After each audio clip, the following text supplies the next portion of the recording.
call of the Hawks can be heard all the way to San Francisco. You're listening to Pod at the Palace with Curtis Wilkerson on Inside Arkansas.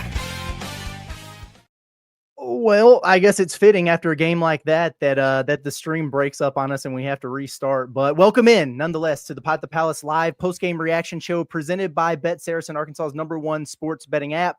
Curtis Wilkerson, birthday boy Andrew Ellis here with you after Arkansas's 69-66 loss at Michigan State. It was a hard-fought game back and forth. I would say encouraging in a lot of ways in an atmosphere like that, but certainly not the end of the world, one you're going to wish that you got when it's all said and done there. I think frustrating is a fair word for this one with what was left on the table, all the missed opportunities there at the end. I feel like I just watched a football game, maybe more than I do after actually watching Razorback football. But we'll get into the final sequences here in a little bit. But Andrew, I'd like to just get your overall thoughts on what we just witnessed there first.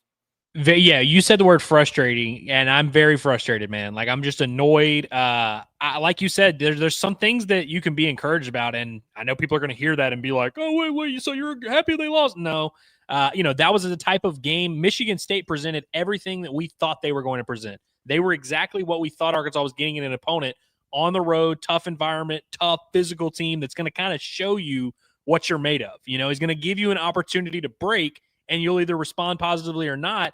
And in some ways, I do think Arkansas, certain guys in particular, rose to that challenge. The big takeaway for me is you have two of your basically the best, most important pieces of your returning core, Trevin Brazile and Carter Knox, two guys you were thrilled to get back, did nothing to help you in this game. And there's reasons for that. I think that, in Carter's case, maybe put in a bad spot defensively, but both guys did not have that stability, that veteran calming presence that, weirdly enough, I saw out of the freshmen, which was encouraging. And so there's a lot Arkansas can take from this game. This presented you a lot of fears that we were worried about of the post presence. Would Arkansas be weak inside the paint? Would teams be able to attack them there? Michigan State did that, and there's a lot of things that still could have gone Arkansas's way, and there's still a lot of different ways they could have won this game. They didn't make it happen, and for now, you just kind of have to face the music and live in that. I don't think it's the end of the road for this team, but they had a chance to make a really big statement tonight, and they fell short, and there's no other way to put it. Yeah, I think that's that pretty much sums it up there. Oh, man. And it was crazy because it felt like, not that it was getting away from Arkansas, but it was starting to trend towards maybe a semi-comfortable Michigan State win, like an 8 to 10 point Michigan State win. Arkansas put that run on them. I think it was like 7-0 or something like that. They put themselves in a position. And it's wild because, whenever a game like this happens, everybody looks at, who should I point the finger at? Is it rebounding? Is it the foul trouble? Is it the returners who you would expect more out of in situations like this? You could do all those things. And at the same time, your two freshman stars had all those opportunities and neither could make the plays in the final 90 seconds of this game. You're down one, you had Acuff get downhill, turned it over. The defender was straight up there. There was contact. I think I'm okay with the no call. That was with just over a minute left. Then, the next possession, you have great defense an entire possession, and then Fears baits Acuff into leaving his feet, gets the foul. He's at the line for 3 free throws there, late shot clock. He gives you one, so it's still a one possession game. Leak misses a 3. Then the rebound gets kicked out to him. He bobbles it and just kind of throws up a floater. You get nothing out of that. Michigan State misses both free throws, so you have one more chance, and Acuff misses a 3.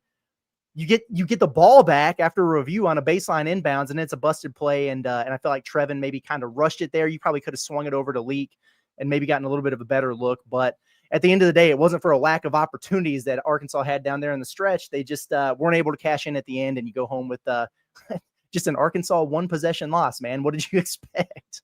Yeah, absolutely brutal. I think sometimes we do the game, where we say, oh, man, we lost that game and, so-and-so didn't play his best game. So if he plays well, we win. And, oh, we won that. We lost that game and we missed all these threes. Oh, if we change that, we can win. You can do that on both sides a little bit. Like Michigan State made 1 3-point field goal. So they can look at this game and be like, holy cow, we didn't even make shots. Literally every single point we had just about came in the paint. Imagine what we could have done if we had made shots. So it works both ways. And I think, like you said, for Arkansas, there's so many missed opportunities, so many specific plays, so many decisions made in certain moments. I know that the call was a little bit tough on Trevin Brazile for his 3rd foul right at the beginning of the second half, but why are you over here getting into a little handsy fight with the point guard 85 feet away from the basket. You know what I mean? What is that for? There was just some things that I think all these guys are going to want back. And listen, we say all the cliche stuff about how you learn and grow from being in games like this. And I know that that's, kind of an optimistic way to look at a loss, but I do think this is an opportunity for guys like Trevin Brazil, Malik Ewan, who, wasn't horrible in this game, but isn't the kind of guy that's going to be an answer when you're in a toughness, physicality contest. He's not going to be the answer. I think this is an opportunity for some of these guys to see this happen and see why Arkansas lost this game. Look at the stat sheet. Look at the rebounding in the second half. Look at some of the things that Arkansas was missing. Some three-point shooting as well. Everybody can kind of look at that. But I think for guys like Trevin and for guys like Malik Ewan and Carter Knox as well, because I think he was, really struggled in his matchups, I hope that they really sit with this and realize, hey, man, we lost the game because we fell short. And, you can go out there and prove us wrong against Duke. You can go out there and prove us wrong against Louisville. But it's like there's a narrative around this team, and there's a narrative around John Calipari, of course, about losing games like this on these big stages. And is that a little bit overblown? Is that a little bit unfair? Probably. Like, I don't think ultimately that's the story of this game. But you have opportunities to shut that up. And when you don't do it, what do you expect people to do? Just kind of give you a pass and be like, oh, okay, that was a good effort from Arkansas. You think anyone nationally is going to do that? No. Now, we might do that a little bit, and we might try and pump them up. But for this team to go out there and earn that respect, they're going to have to come through in these moments. And so I hope there's some stuff that they can take from this game, and I'm sure there will be. But certainly not the encouraging, shut the haters up performance that we really were trying to will into existence here. Yeah, I would agree. There's a lot of crashing out here in the chat after a game like this, and I get it. It's frustrating. It's kind of like I said at the open, man. You go to the Breslin Center. It's one of the best environments in college basketball. It seemed like a hell of an atmosphere in there, and you battle down to the very end. You have a chance to win in the final possessions there. So that is good. That is encouraging. It's not a loss. It's the end of the world on the surface. And then because I get it, man, you watch this game and some of the things that happened and how it went down. I know people have PTSD over some of the rebounding and just a lot of different areas there. People are irritated by it. I get it. And this is kind of what we talked about with this is, if Arkansas was able to win this game, it's a huge opportunity to validate everything that we feel about this team. Just because they lost doesn't mean it goes away. No, not by any means. That's not the case at all. I think it's going to be a really, really good basketball team. Still not clicking and maybe not quite as far along as we thought. When you get challenged in a different way. And this is a very stylistically contrasted type of basketball game here. But they do have a lot of things that they need to work on. I almost don't even know where to, some of these things. First of all, I'm surprised Arkansas only scored 66 points in this game. I know, Michigan State, super, super physical. You knew that coming into it. I thought Arkansas matched physicality well early. At times they did a really good job, but they struggled with it in the paint and on the backboards. And, in the first half, Arkansas gives up 10 offensive rebounds, and I'm a little bit irritated by it. But at the same time, you have foul trouble. Trevin's not out there, and you're going 4 guards essentially against their double big lineup. So you're going to get crushed on the glass. You're going to get beat in the paint. And it's a situation where Carter, I thought that he struggled mightily in this game just in general, but also defending the 4 because of the actions that Michigan State runs. Like, there are things that he has to defend as a power forward, basically guarding a second center out there that you just don't do as a guard. So his role in ball screen action and DHOs and all that stuff is just completely different. They were getting picked apart from there, and that put Arkansas in a bad spot. But then they were trying to go double big on the lineups, and none of that stuff really mattered. Arkansas winds up getting out-rebounded by a dozen, but you give up 19 offensive rebounds. That's the same amount that Michigan State got against Colgate. And I know people are pissed about it because it's like, we thought we were done with this. That was the whole point of going to the portal and doing the things that you did. The only things you did there really was address rebounding. You went and got 2 starting centers. So I understand it from that standpoint. 10 turnovers in the first half. They only had 4 after halftime, so they cleaned that up. But then they missed their first 7, 8, 9 threes to start the second half, and they kind of went cold from there. It got a little stagnant. The shot selection went downhill. They were really getting picked apart for a while there defensively.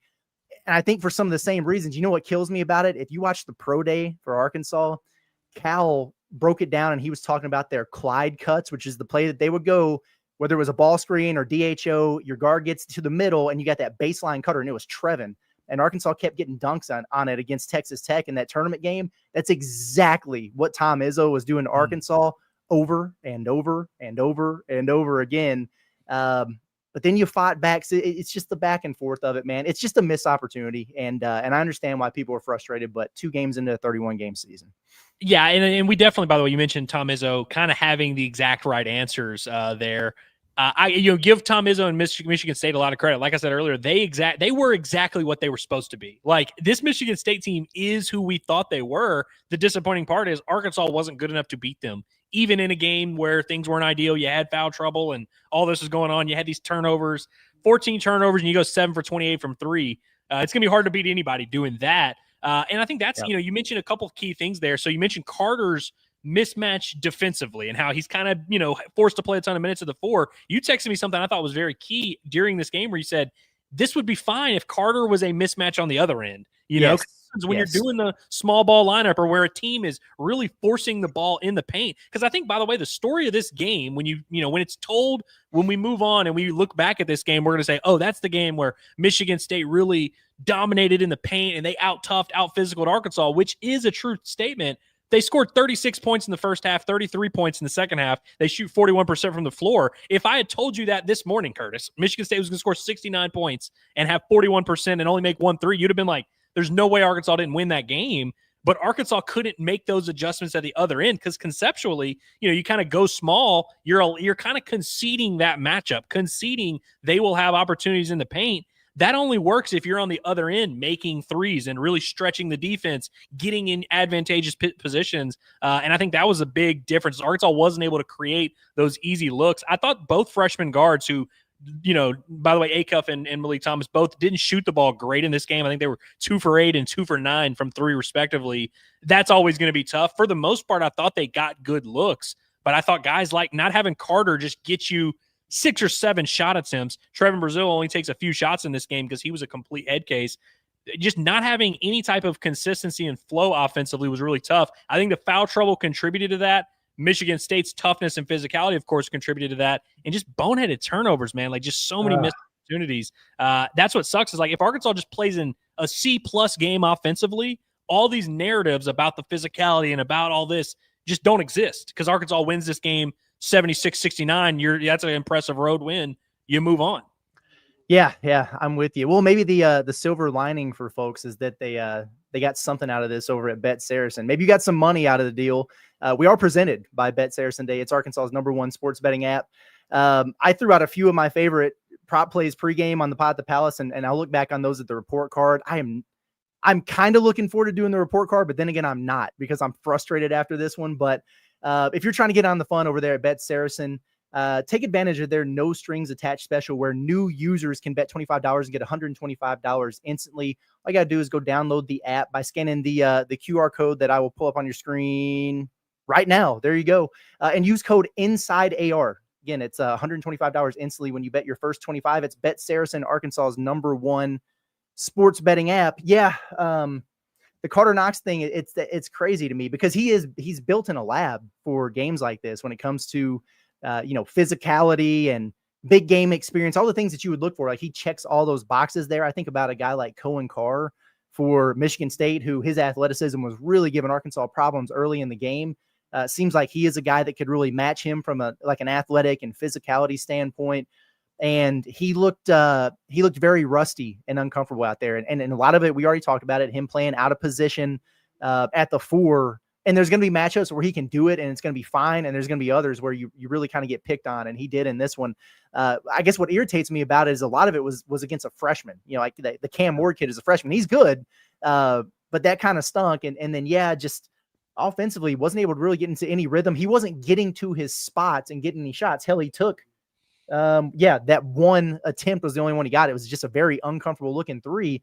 And then it was just like seeking contact and just running into offensive fouls, or it looked very uncomfortable out there.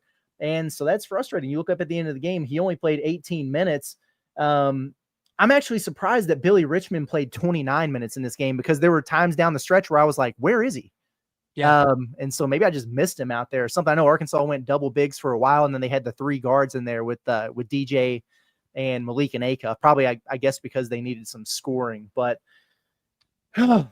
yeah, wow, man, 1 of 14 from 3. From it, you allowed 1 3-pointer and held a team under 70 in their own building. This is a Michigan State team that shot over 80 free throws in their last 2 outings. And, you're within 3 of them with that disparity, and you lost that game.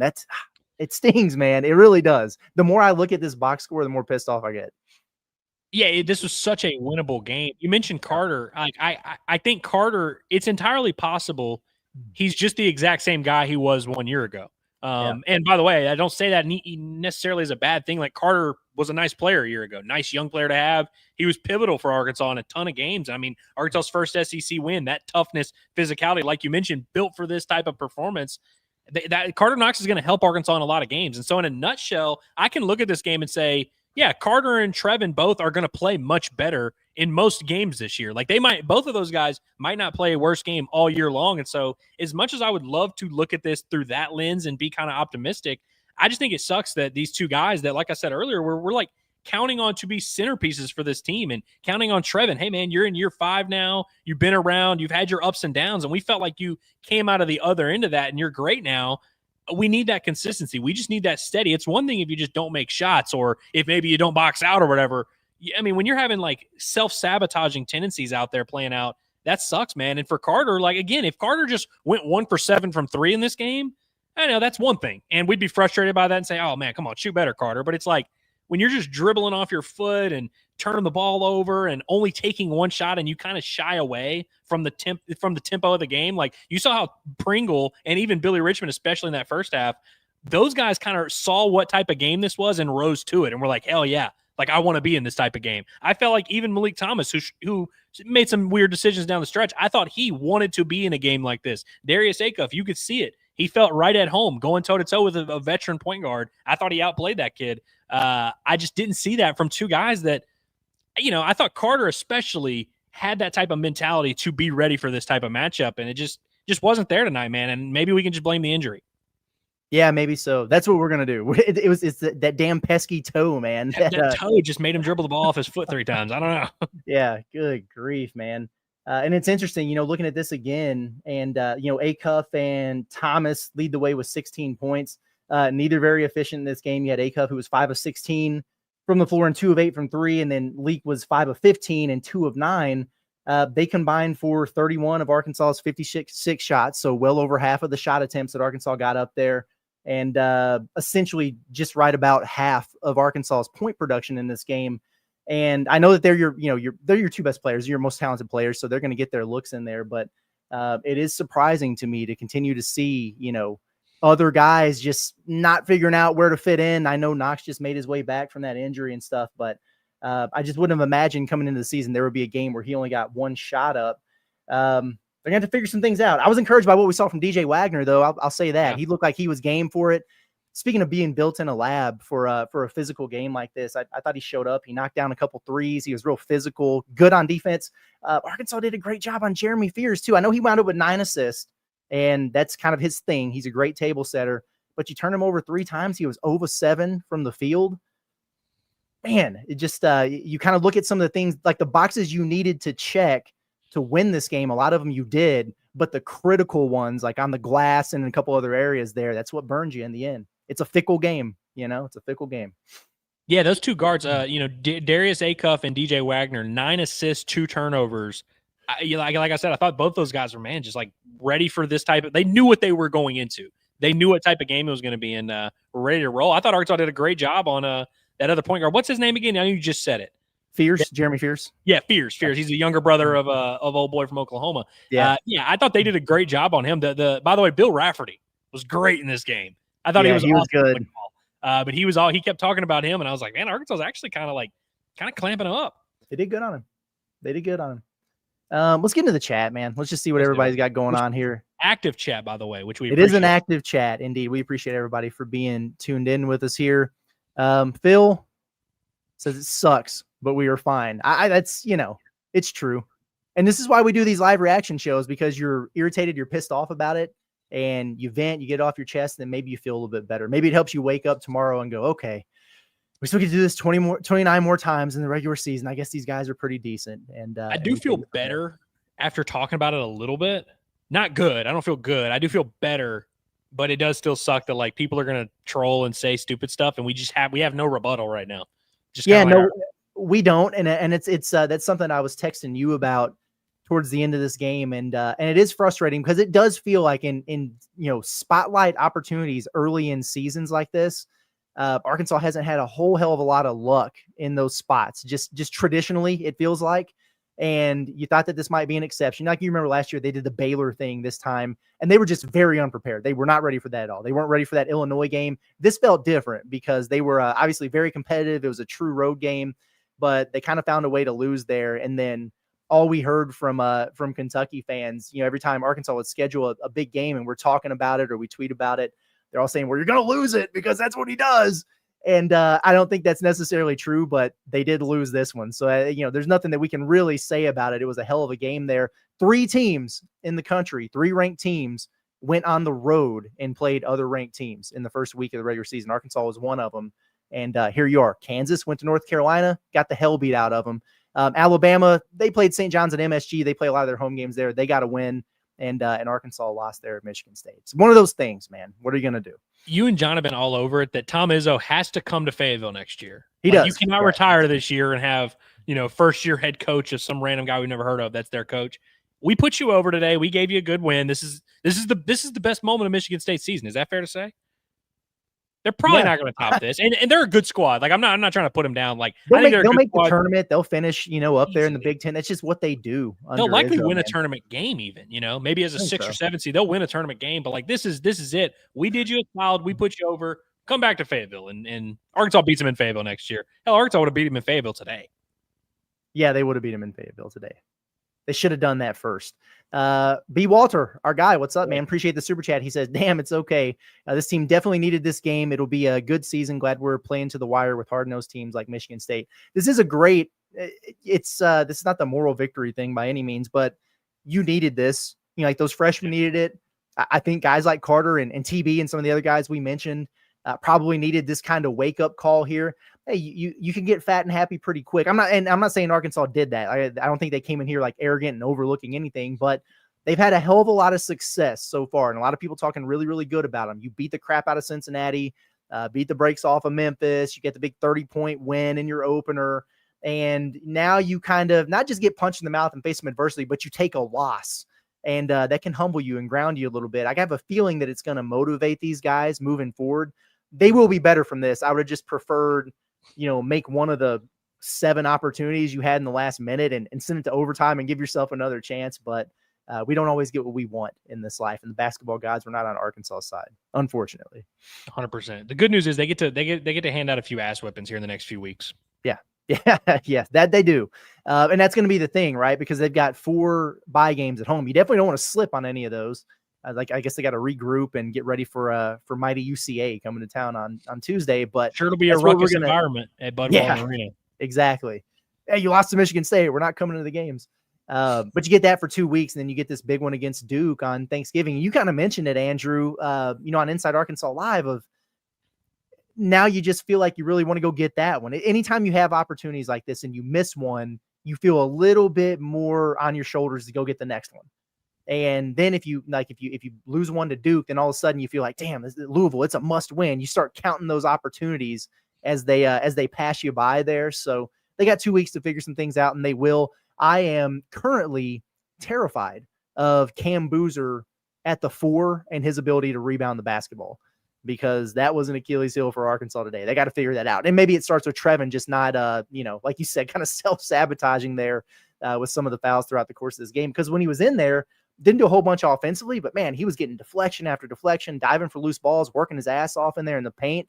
Saw some good things from him. Maybe it was because he was fresh and everybody else was worn out because he was sitting his butt on the bench for so long. But you got to have him out there. And for everybody who got irritated at me over the offseason, when I would say, boy, they really need to go get a backup power forward. They really need to go get a 4-man out of the portal. I really hope they get a 4-man out of the portal. And they didn't. This is why, because I think there are going to be plenty of times where you can play Carter Knox at the 4 because it makes sense for a matchup, or because you can go small and do some things and take advantage of it there. But there are going to be times where you just need another big physical body in there, and they don't have it from a depth standpoint. So there's finite amount of teams, and Michigan State's one of them where it can really come back to haunt you, and I felt like it did today. Let's see. David, we appreciate you. He says, I can't do it tonight, fellas. Appreciate you. Woo pig suey. Well, we almost couldn't do it. And but we rallied. We persevered. I think this is like a preemptive chat from like before the show even started. He was just like, I can't do it. Yeah, maybe so. Maybe so. Dre, we appreciate you, buddy. He says, I see all upside with this team. We have a lot to hope for. Agreed. Yeah. It's I don't think that should be in dispute of like whether or not this team still has an extremely high ceiling. I just kind of thought they were closer to not their ceiling, but at a higher stretch, a higher floor right now.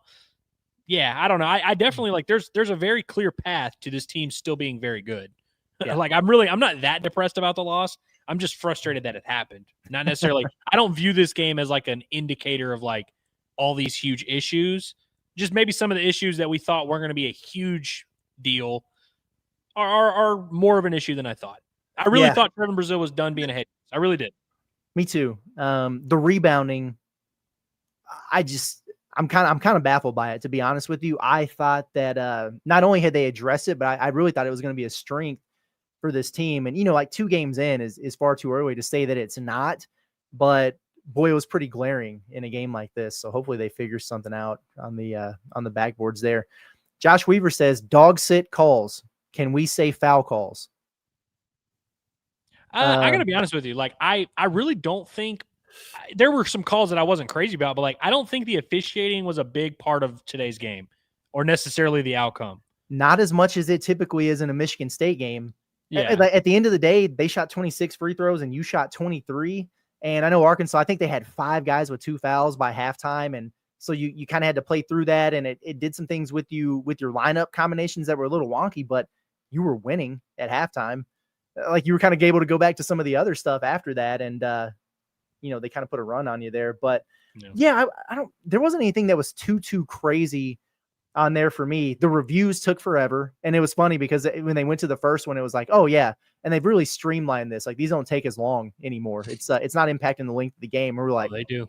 And it just so turned out it was a couple of, I guess, really close calls that they had to figure. But yeah, I don't think that Arkansas necessarily got screwed there. I'd have to go back and look and see if were they pushing in the back a bunch on some of these offensive rebounds or something, but I didn't feel like it was too ticky-tack necessarily on the other end. So I'm not that stressed about that part of it. Lane Hedge says it's so hard not to overreact, man. It's a road game against a top 25 team, but damn, we made a lot of mistakes in this game that cost us. These guys need to figure one thing out though, rebound the ball. The rebounding is really the only big picture thing that I actually am like concerned about. Like, is Cal going to draw up great plays down the stretch? Probably not, but that's like something I'm kind of like okay to live with. The rebounding is something that coming into the season we just didn't really have on our radar, and here they are. And so that's kind of what's concerning. But outside of that, it's a lot of stuff that I think they can and will clean up. Yeah, I think so. And we've seen them score a ton of points there. Those driving lanes were getting cut off a little bit in the half court. And that was one thing we wondered about is how would Arkansas execute in those situations? They just got to be a little bit more detail oriented on some of those stuff, like set the ball screen, roll hard, be a little bit more purposeful with your cuts as opposed to kind of jogging around a little bit and then looking for an ISO. You get that sometimes with freshmen and young teams, but I think they'll be okay there. The rebounding, man, I don't gotta be honest, man. I know I do this a lot, Curtis. Mm-hmm. I am just kind of baffled reading the chat. Because going into this, I was very upset. Like when we were getting ready to start the show, I was venting some frustration, and I was kind of thinking to myself, I'm like, damn, am I like being too overreactionary here? Mm-hmm. And then I read the chat, and I'm like, oh dang, I'm not even close to overreactionary. This is nuts. People big mad, huh? Yeah, when they're mad at us too, as usual. Yeah, I don't care. Scooby Dooby says, thought on the final play call, Brazil taking the 3. The call wasn't for Brazil. It was a busted play there for Arkansas. They had, I think the outlet there to Brazil was probably the third option. It was like the safety valve if you didn't get the initial look that you wanted. Now, if I was Brazil, I probably would have looked over my left shoulder and seen Malik Thomas there at the top of the key. You had 4.8 seconds left, I think, when you inbound it. So you could have got it to him. He could have taken a dribble and put one up. This is a dude who's made NBA threes for you, but it looked like he rushed it a little bit. But I don't think that was a specific call for Trevin. If it was, it wasn't a good one. I think we can all agree with that. Certainly agree with everything you just said there. The thing that's disappointing to me is that you had like 3.5 minutes. I actually, and Rafferty said it on the broadcast, he thought it was a mistake of Izzo to call timeout there. Because if you remember, Arkansas had no timeouts, 4 seconds left. You're taking the ball out of bounds, and it's like, it's the game's within reach there. You can tie it. And they call timeout. They end up doing the challenge. So you have a timeout and the challenge, like you mentioned, took a little while. They defend the play well. Okay, cool. On to the next one. It just sucks. And like we said earlier, it's not going to dispel these narratives. You know what I mean? And are they unfair? Are they overblown? Perhaps. But when you lose and something like that happens, you got to expect people to point and make fun of that. And like you said, Trevin got to have a little bit. Like I felt like there was more that could have happened there. I think what also sucks about this is there was at least 2 times where Michigan State got a point blank look off of a baseline out of bounds play. Multiple times in this game where Izzo had the exact right call, and it was like boom, boom, boom. They got the exact action they were looking for. Would have just been nice to see that happen and, send the game to overtime. Would have been cool. I would have been okay with that for sure. Tuna's House says weak big's going to need to rebound like men to win. I like that, that was some of it, but did you feel like Nick Pringle wasn't physical in there? Like I thought that he was up for the challenge. I thought he played great post defense in there. What did he finish with? 7 boards. He played 28 minutes. Maybe he could have done more than that. But yeah, like the Malik Ewan grab a defensive rebound challenge, he continues to fail. I understand. And then Trevin only played 16 minutes in the basketball game. So a lot of it, I really do think you had 4 guards in there. Yeah. Like if they had Kohler and Cooper or whatever that dude's name was, that's 6'10" and 6'11" out there on the floor, or Cam Ward 6'8", 6'9", and you're countering with Billy defending the 4, or Carter defending the 4, and you go look at it at the end of the day, and Cam Ward had 10 rebounds on you. So it was that mismatch that, led to the other team's leading rebounder, I guess I would say. But yes, I do think that, a higher level of physicality, you need, I think, the non-Pringle bigs to bring it a little bit more, whether that's just effort wise and having a nose for the ball, or just not getting in foul trouble and being out of the game. Because when you have to go to the bench and do what Arkansas had to do, you're going to get hurt on the glass. It's just, kind of the way that this team is set up here, unfortunately. It's kind of crazy that I'm looking at the box score and it says that Malik Ewan played 15 minutes in this game. Yeah. Which is interesting to me, just because I felt like he had to play more than I would have felt comfortable. And Malik Ewan's a guy that we thought might start for a while on this team, thought he might be, the best of the bigs, or at least in that top 2 consistently. It is kind of crazy that he played 15 minutes today, and I'm like, damn, that was like kind of more minutes than I thought he was out there for a lot of the second half that I didn't feel comfortable with. And like you said, if Trevin doesn't get in foul trouble, he plays less than that. I'm kind of surprised by that. But at this point moving forward, it's like, I'm not saying Malik Ewan, like, yeah, he's out of the rotation, get him out of here. But it's like, he's got to go back to the drawing board of like earning the minutes that he gets. And I think there's going to be some matchups in the non-conference where he might be a guy that you just don't play in the second half. Yeah, well, he's going to have to figure it out. I mean, I thought the last stretch of the game, he looked quite a bit better, but you got to have more out of him, man. I mean, you go out and you get 2 transfers, and the entire thought process was, we're going to go get our big guys out of the portal because they're bigger, stronger, older, more mature and physical, and they were both great rebounders. And one of them just hasn't been that just yet. And I guess what irritates me with Ewan is he's so talented, man. He's so gifted offensively and he's skilled, but we're not able to see that because he's not playing as much, because he's not given the effort required defensively or on the backboards to be able to do so. So they're by the way, you know what's happening in the chat right now, Curtis? What's that? I'm not looking at the actual chat. I'm looking at the Semedo. People are wanting to know why Paolo Semedo did not play on the road against Michigan State. Because he didn't play in garbage time against Southern. I think I would rather have Elmer out there if you're looking for somebody in this game, man, just to put a body on somebody.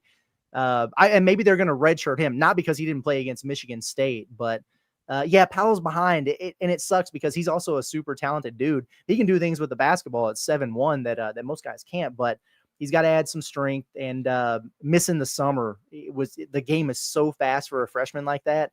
And then you missed 8 weeks of practice on top of it. He's very, very behind, unfortunately. Travis Creed, we appreciate the super chat. We might have it on the back end. In fact, I think I see it there. Yeah. End of the road is wild. Even insinuating one could think that it's game 2, bro. Who said that?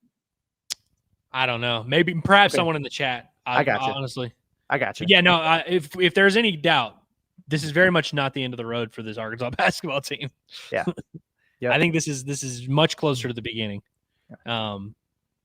Filthy Tom says Caleb Williams is zesty in the post. Who's the quarterback? I mean, there is a quarterback. There is a zesty Caleb Williams, but I had to look at Caleb. One of their guys look like somebody. Them, yeah, maybe. I don't know.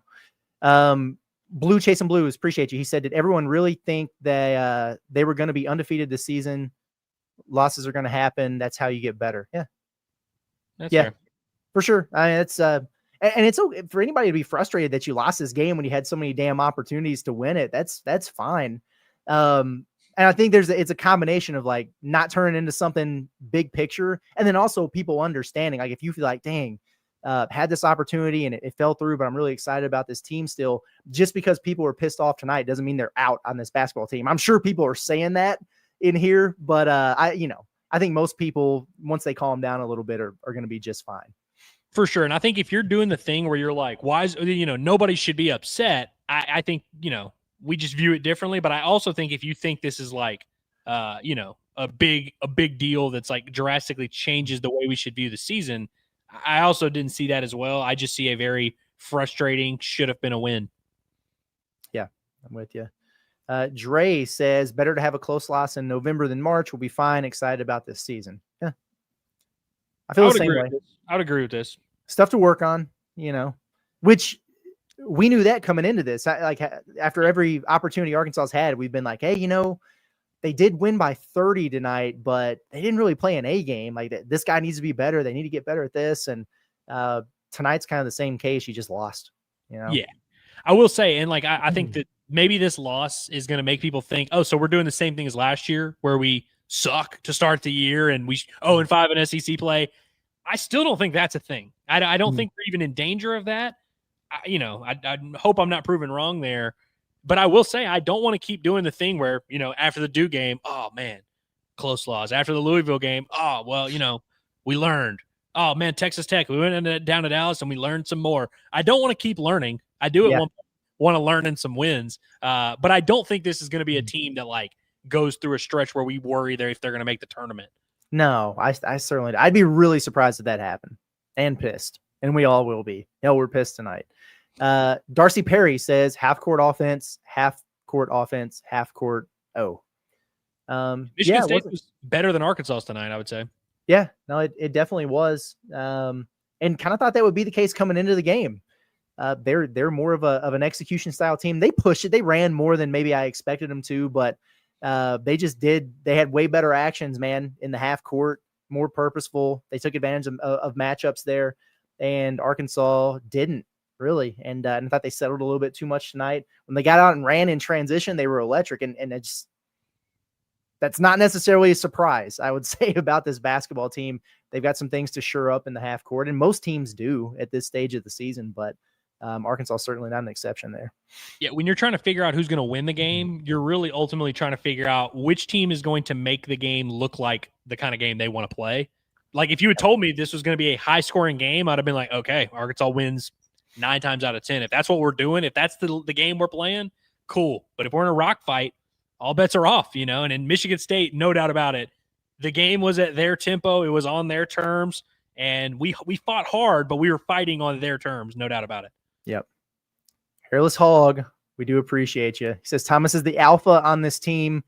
$5 next game, he hopes. Yeah, well, we hope so too. We appreciate you nonetheless, man. Yeah. Hey, we agree with that. 3 down the stretch to make it 66-63, I believe, in the middle of that 8-0 run. When he made that 3, I was like, dude, they're winning this game. Well, he missed the shot down there, and then he wound up coming up with the rebound or the loose ball, and then did the thing where he dribbles it out and does the Reggie Miller. Yeah, that was really cool, man. I like that a lot. And it's, God damn it, he had some opportunities there. It's almost like you got your big shot out of the way there, so that the next one wasn't meant to be. But I am 100% fine with Malik Thomas taking any crunch time shot for Arkansas this season. By the way, we talked about, he took last game, he was 4 for 10 from 3, and he took 15 shots total. And we were like, is he going to replicate that? He took 15 shots total. He took 9 threes, but tonight he was 2 of 9. I can't think of many of those 9 3-point attempts that if I, had the opportunity, I wouldn't be okay with him taking them again. I know I would have preferred he make 3 or 4 of them, but it's like would have been cool. I think most of them I was fine with him taking them, even though for most people they aren't great looks. For him, I'm like, sure. Let's see. Hayden, he says, I think we played down to our competition. I can't see that state team making March Madness. They're going to make the tournament, dude. Yeah, that's a tournament team for sure. I mean, I'll be honest with you. I don't look at them and say, oh God, that's a Final Four contender or anything like that. No, I don't. But I think they're appropriately ranked. Honestly, they came into at 22nd. Like, I think they're right there on the, the edge of the top 25 and probably a decent, not great seed in the tournament. And it's probably max out at a Sweet 16, but could certainly win a game in the tournament. I would be really shocked if they didn't make it. They have a pretty high floor. Yeah. And I honestly, I don't even know if they have a high ceiling. I don't even know if I can say that. I think but to Hayden's they're hard point, to beat, though. On any given day, they're going to be really hard for anybody to beat. So it's like at home, I guess especially. that gives them a high ceiling by that metric. If this is on a neutral floor, I think Arkansas wins by 8 to 10 points, but it wasn't. And so you also had to deal with that aspect of it. But I do actually kind of agree that they played down to their competition. There's zero doubt whatsoever that Arkansas is way more talented than that team. But that doesn't always win you the basketball games. And Cal knows that. So yeah. Arkansas was there, which is cool. He said, boots on the ground take. Breslin is dope. MSU has insane pick and roll defense, completely took us out of our offense. Team still has Butterfingers on the boards, growing momentum for Leak and A-Cuff. I like our defense. The defense was solid, dude. I know that's crazy because they got bullied in the paint a lot. It is kind of crazy that they only give up 69 points in this game, in a game that felt like they got crushed. I know. Yeah, I mean, hell, Michigan State shot 41% from the field. They made 1 3. There was that stretch there where they just kept running the same action and getting layups off of it over and over and over again.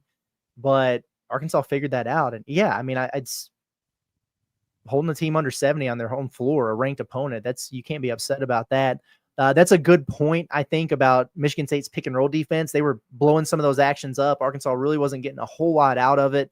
And they were taking out of their offense. And it's kind of interesting because Michigan State shut off a lot of the driving lanes in the half court, but it still seemed like Arkansas was spread out, almost as if they were really getting heated up and pressured. So they did a really good job, man. They had a nice game plan, and I thought they executed it really well. Izzo's a hell of a coach. I mean, there's a reason that he's an active Hall of Famer also, but I'm glad you got to go to that game, man. That's pretty cool. It looked like a really cool atmosphere and arena, and I know it was rowdy in there. So good for you, man, and safe travels back.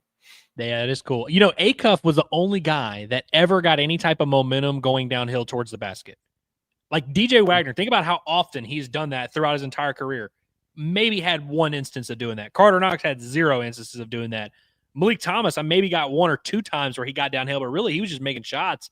A-Cuff was the only guy that could get past his man, and it was usually just beating a guy off the bounce. It wasn't even, like he said, a pick and roll where he got a screen and made turn the corner. They did a really good job of just kind of forcing Arkansas to play around the perimeter. Yeah. Hickory Hog says, get them boys some stick 'em. How many rebounds bounced off our hands right to them? Seems like quite a few led to easy dunks. That's true. There were several of those instances where, it's right on the fingertips or whatever. And then, just don't secure it strong or with 2 hands or whatever. And the next thing you know, it just takes the perfect bounce right to a Michigan State player and he dunks it or whatever. So the rebounding stuff is, it's frustrating. Mm-hmm. So, let's see. Tamara says, sorry, I cussed, guys. I didn't see that, but don't apologize to us. But this team didn't look good tonight. Our veterans didn't show up. I'm too competitive. I don't like to take a loss regardless. We could have played better. I think we agree and have echoed all those things, though. I mean, yeah, it's true. Yeah, I'm definitely not here to tell you shouldn't be frustrated. You should be. This game should rub you the wrong way. If you have high expectations for your team, you have a high standard. And like we've said, it doesn't have to change your big picture view of them, but I'm definitely annoyed that Arkansas didn't play better basketball. Is that okay to say? Yeah. Amber is too. And apparently Absolutely. she cursed saying it. Dre says, I'm coaching my 10-year-old son's basketball team. What advice does everyone have for me? Don't go on the road to a place like Breslin in the first weekend of the season, and then get very, very pissed off if you lose a 1-possession game. You did this to yourself. Rebound. Teach them how to box out. 10-year-olds are going to miss a lot of shots. So if you control the glass, you'll be fine. Pay the rest is what I'd say. Yeah. Dylan says, guess we'll have to settle for 39-1. Love y'all. Appreciate it, buddy. Glad you're in here. Yeah. I know. I hate this, man, because it just feels like it's so easy it's a segment. Like it's a loud minority of the fan base or whatever that just really overdoes it after games like this. And I don't want to tell anybody how to feel. So if you're pissed off about it, that's fine. But please don't do the thing where we're going into Tuesday and they beat the hell out of UCA and you're like, oh, congratulations, you beat a team that sucks. Doesn't matter. Do it against somebody. Just we'll take this one game at a time here and see how it goes. So we just have to be quieter about how we feel, We have to silence it. We just have to keep it inward a little bit. It sucks. Yeah. TM444 says, I think a big issue is the inability to drive in the second half. Turnovers galore driving as well. Yeah, that was a big part of it in the first half. They were almost like forcing the issue downhill, and too many turnovers in there. Billy had 2 turnovers right away early in the game, and Carter wound up with 4 turnovers. You took 1 shot and you had 4 turnovers. It's just, that can't happen, man. And they were all like, one of them was a charge. One of them, he was just literally seeking contact and the dude just olayed him and he fell over and it was real awkward. One, he had his heel on the baseline. Just not stuff that you would expect a guy who was just so big for you in the NCAA tournament doing, but I don't know, man. Maybe we'll figure it out. Tamara's back. She says, I'm overreacting because we didn't play well and lost. If we would have played up to our potential, I would just be heartbroken. I'm going to shut up now. Don't shut up. That's why we do this. It's a live reaction. Get it off your chest. It's okay. Yeah, I must have missed it. There's a lot going on in the chat, but I guess I missed where people, maybe if people were giving her a hard time, hop off. Just let her get these takes off. Yeah. Everybody can feel the way they want to feel. Mason Nitardi says, I wish DJ played more because he's built for games like this. Worried about Carter and Malik, but can't overreact to a 3-point loss away. Yeah, that's fair. I mean, because every team has stuff they got to work on early in the year, and it's just amplified after a loss. But yeah, it didn't look great with Carter there. And, I know I saw somebody in the chat that was like, well, he's playing injured, and people pointing to that. This doesn't have anything to do with a toe, I don't think. But maybe it has something to do with being out for a while, because he didn't practice for a while leading up to that Southern game. And then he was out, I guess, Thursday and Friday he was back in there. So maybe it's going to be a little bit of a work in progress, but I'm encouraged with what we saw from DJ for sure. And yeah, he is built for a game like this. Physical guard, made some big shots for Arkansas there. And hopefully that was him settling in a little bit. I wonder, like, you're not just going to give up on Carter or Billy or anybody like that after this particular game, but are we going to see a lot more of that 3 guard with DJ, Acuff, and Leak out there on the floor together? I think so, man. I think so. Yeah. Ideally, Carter Knox is a guy that should be scoring double figures for you and giving you volume from 3 and everything like that. He's just got to figure it out. I don't know, man. DJ looks so comfortable in his role. And I think that's the thing. Even going back to the finally, because he hasn't, but yeah. Right. It's like we've kind of been waiting. We're like, all right, is he taking his time? And he only took 6 shots. So it's not like he forced the issue and was like, oh, here's my time to take over. Mm-hmm. I felt like he just made a lot of good decisions on both sides of the ball. Kind of didn't dribble a ton. I think I'm very encouraged by what I'm seeing. He's not going to change his game completely, but he can change his understanding of his role, which, I don't think was a huge issue last year. I think he was in the role he needed to play, and we'll see how he does in this new one. Yeah. And then like on Malik, you in there, I agree.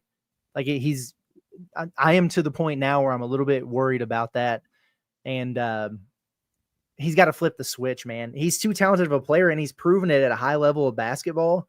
And maybe it's just as simple as figuring things out and, kind of finding his role in a new system with new teammates. I mean, it's part of it in situations like this. But for me, it just seems as easy as play harder and good things will start to happen for you. And maybe he's just a super nonchalant guy. Like, I don't want to accuse anybody of anything, but to the eye test, it looks like he's leaving a bit on the table in the effort department.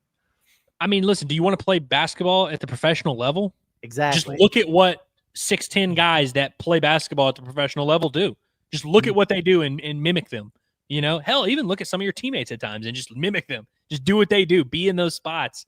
And you don't even have to reinvent the wheel or change your game. They got him a nice little post look, gave him a clear out. He made a post bucket, like, cool. And maybe that's what maybe he needs. Maybe he'll be one of those guys that needs the touch so that he'll play better on defense. But I'm just like, or just like go into games playing with your hair on fire so you can earn more minutes, get more touches, have more fun, be a part of winning, extend your basketball career. I don't know. Okay. No kidding, man. That's well said. I don't even have anything to add to that. Kelly Jacobs, we appreciate the super chat, says this team has what it takes to go the distance in March. I'm all in. Makes me want to see the trough all the way around the court, the first several rows. We need to find the spirit of Barnhill again. We will, for the most part, skip the atmosphere and crowd discussion. But yeah, I mean, Breslin, they looked really cool. And I like the setup for it. I think it kind of makes for a more intimidating environment because of the way they did what you're talking about with the student section and everything in there. Pretty cool. And yeah, I hope that we start seeing stuff like that at Bud Walton Arena again in the future. That'd be fantastic. It'd be great. You look perturbed. Yeah. No, I'm just, I get it. just doing what I gotta do. I'm gonna keep my mouth shut. All right. Hog Dubs says Carter can't be healthy. He killed us on both ends. Yeah, I don't know about the first one. Yeah, I mean, there's no doubt about it. This is a tough one for Carter, like defensively and offensively. If I'm thinking about the toe, it's more like jumping, right? Like explosion, maybe moving laterally and everything like that. This just seemed like a bunch of careless stuff to me. Like the offensive stuff was weird. The turnovers and everything, and not being able to get a shot off. Maybe he couldn't get open. Maybe he felt like he couldn't elevate. I don't know.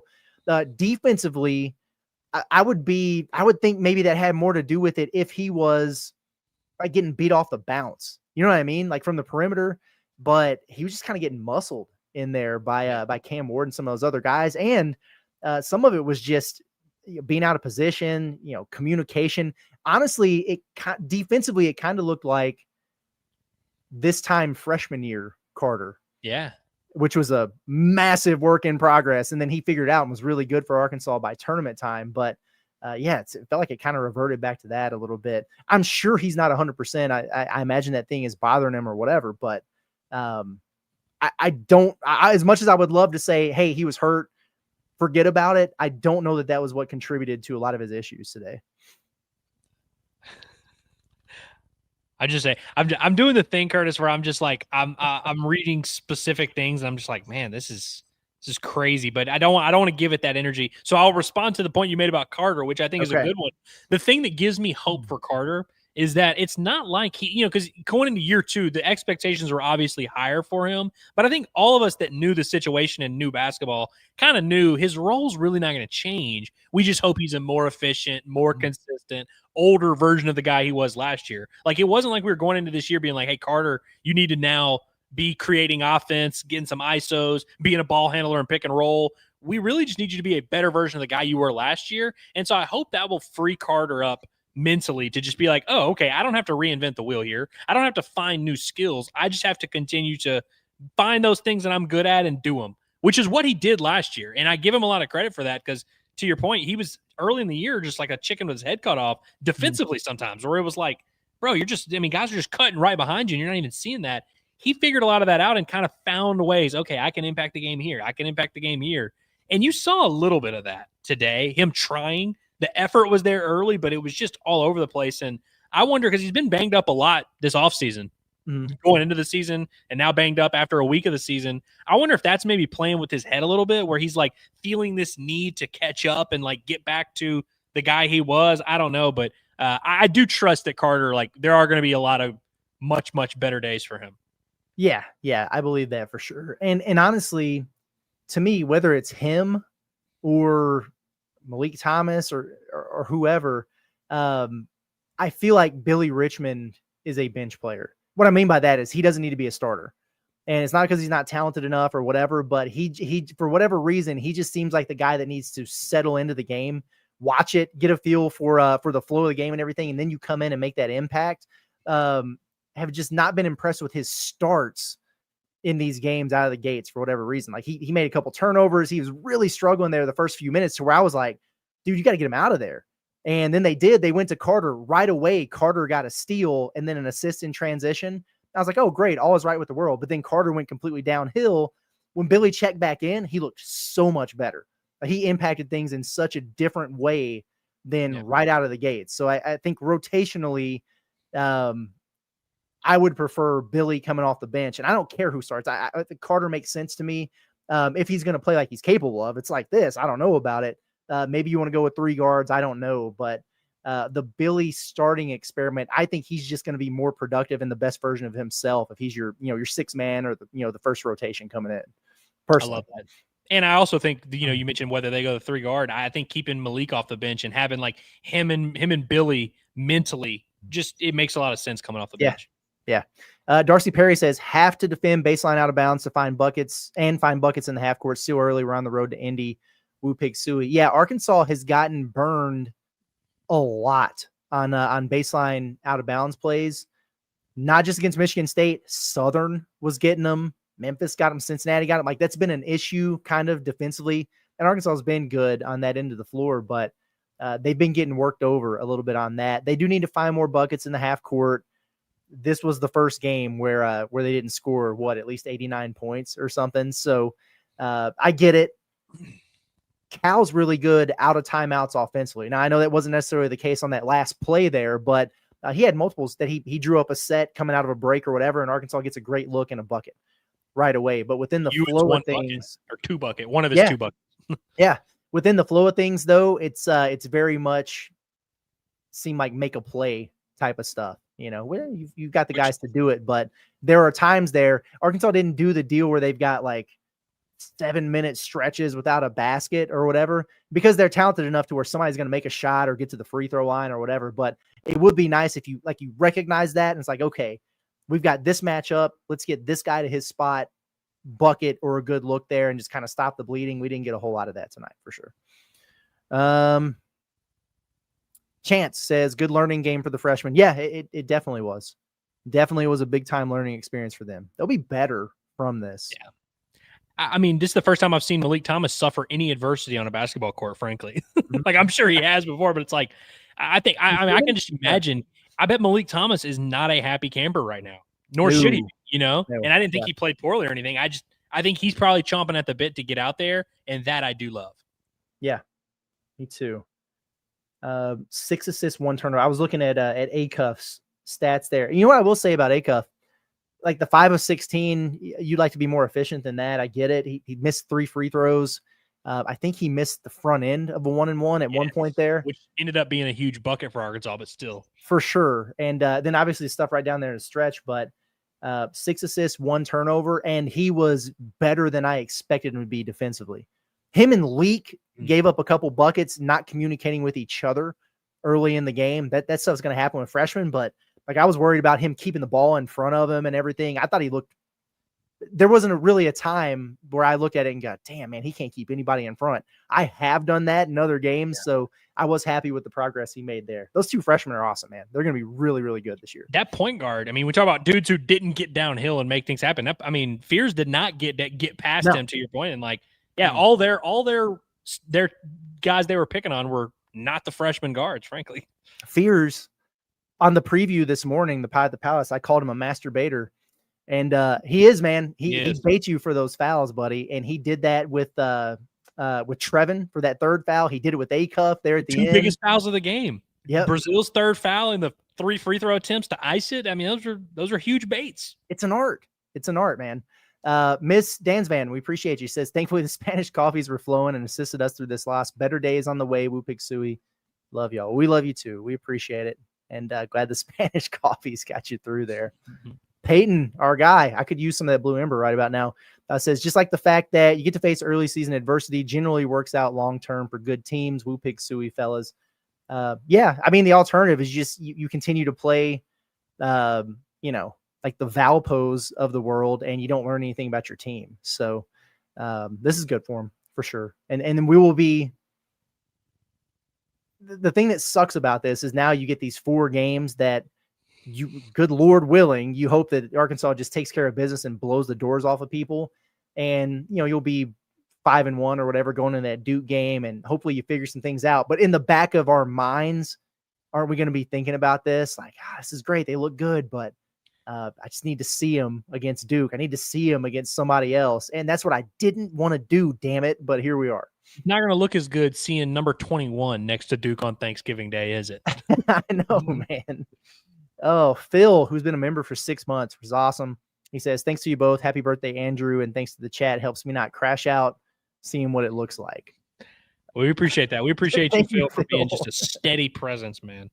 I feel like I'd be crashing out if I was looking at the way it works on our chats, by the way, is like we have one column where the live chats are just rolling through. And then we have another where we can, like, we've got our super chats and then, other things that we star, specific things that we see. And so I've been on that column and I'm watching Andrew's body language. I'm like, God, what is going on in there, man? Like, I don't know. So, I mean, it's nothing. It really isn't anything like outrageous. It's just kind of like the usual stuff. Tuna's House says, we'll be fine long-term, but Bigs have weak hands and it'll hurt in the tournament. Rather have Adu and Z than Ewan and Pringle. Happy B-Day, Andrew. Now you've lost your damn mind. I don't know if I was say, I don't think I agree with that.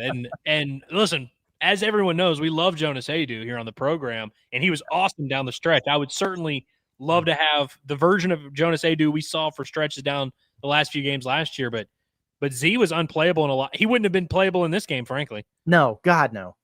Yeah, not at all. The only way, Z, but like he wouldn't have helped here. The only way would be if he was sticking a bunch of threes. It was one of those nights where he was 5 of 8 from 3 or whatever. That would have helped. But think about the stuff that Michigan State was running with their bigs and dribble handoffs and the ball screen stuff that they were doing. It was already ugly at times. It would have been really, really rough on him there. Nick Pringle, though, I like Pringle a lot. He impressed me tonight. I know. I would like to see him get 15 rebounds or something, but he was up for the challenge, man, physically.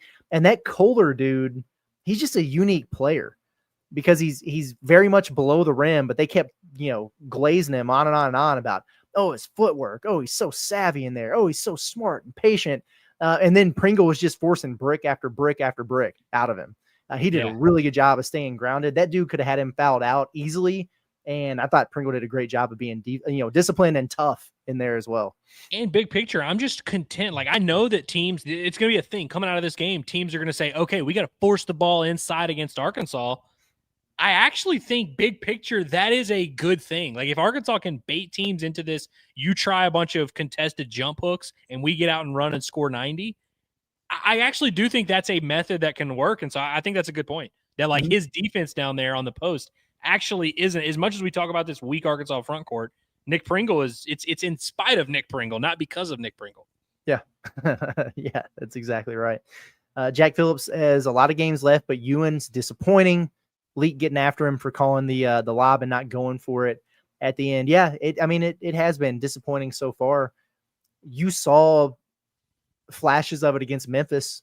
I thought he played a lot better in that game, but he still only got 4 offensive rebounds and no defensive rebounds. You just can't do that. You just cannot be a starting center or a center in general in a rotation for a top 25 team and not grab a defensive rebound.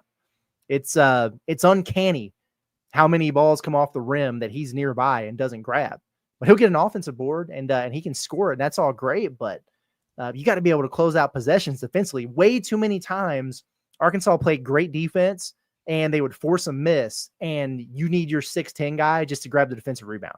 That's it. That's all you got to do, man. Frustrating deal. Sharkensaw says, really my only frustration with this game is I thought we were further along offensively than we are. They didn't really run many sets outside of high pick and roll or basic horns plays, no floppy Spain, etc. Yeah. I think they were very much content with, as long as we get a stop, we're going to push that thing up the floor and try to score in transition and let our guys make plays. And listen, I would love for them to run a bunch of elaborate stuff. Not Cal's thing, but I do agree that it felt even less than normal in this game tonight. I think it took them longer to finally realize, okay, this really is like, especially in the last like 9 minutes of the game, it's like, okay, this is a half court basketball game. Yeah. This is we're not getting the tempo to where we want it to, and that sucks. But it's like you got to adjust, and I think they did a little bit down the stretch, ran a few more sets, but I agree with that assessment that they were too dependent. Which, like you said, it's a thing that we know. It's not like a groundbreaking development. There are going to be games where Arkansas won't have to run a ton of sets and will score 84, 85 points probably. Yeah, and they ran a couple looks. You needed to have a little bit more of a half court mindset, which is kind of crazy because I'm a huge fan of get out and run. Mm-hmm. They got the post ups there for Ewan. Ran some stuff to get Leak freed up for a three. But yeah, I agree. It was a little bit too far and few between when on a day where you're struggling to score and knock down shots. Where am I? Oh, here we go. Tuna House says A Cup left his feet on a three late. That hurt late. Yeah, sure did. It did. It's crazy how many opportunities that Arkansas squandered and then got another one in the last 90 seconds of that basketball. They missed a ton of free throws down the stretch. People forget about that. Gosh, man. Kelly Jacobs, there you go. Happy birthday, Andrew. Big wins are on the way. Appreciate you guys. Always feel better listening after a loss. Go Hogs. We do appreciate that, man. My spirit is broken a little bit, but it's not going to completely ruin the birthday. Oh, man. Are we done here? An hour and 6 minutes. I'm fine to keep going if you want to, but I don't know. Made it through the super chats, which we really appreciate, everybody. Yeah. And I think most of those echoed a lot of everything else that's going on in the chat for the most part. I think for the most part, most of the fan base, at least from what I can tell, us two, which really me and you are all that matter. I don't care about these mutts. I do think that we are all on the same page of like, this is something Arkansas can learn from. This is something that they can get better from. Like we might look back and say, hey, this was a good thing that needed to happen.